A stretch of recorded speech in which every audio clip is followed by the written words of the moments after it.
नमस्ते। तो भैया कमाल के पावर स्टार पवन भैया के मुंड बनल बा। काहे कि रउआ सब के बीच में लगातार दूगो गाना आ गइल बा मात्र 2 दिन में। एगो कले आयल और एगो आ जाइल ह।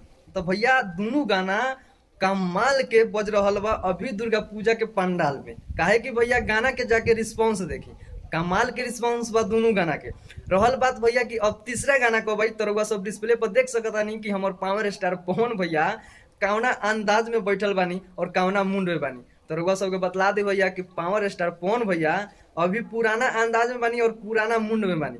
तो गाना आयला के बाद पता चली भैया, लेकिन रउआ सब देख सकता नहीं कि पवन भैया और उनके साथ में एक्ट्रेस बाई जौन की कौना अंदाज में बैठल बालो, पुराना अंदाज में भैया गाना आई जौन की पवन भैया हारमोनिया के साथ बैठल बानी। वीडियो शूट कंप्लीट हो गई बा सबके बीच में। गाना बहुत जल्द आई, आज एगो गाना आयला, कल भी गाना हो सकता आ सकता। काहे कि भैया गाना के पोस्टर आवता और तुरंत गाना आवता। गाना के टीजर में भैया अभी समय व्यर्थ नहीं करे के, सिर्फ और सिर्फ गाना यही। काहे कि मात्र 9 दिन के ही कमाल बा नवरात्रि और लगातार पावर स्टार पवन भैया गाना तो हर एक पंडाल में बाजत रहला।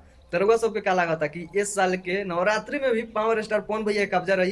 कमेंट करके जरूर बतला। मिलता नहीं अगला वीडियो में, तब तक नमस्कार।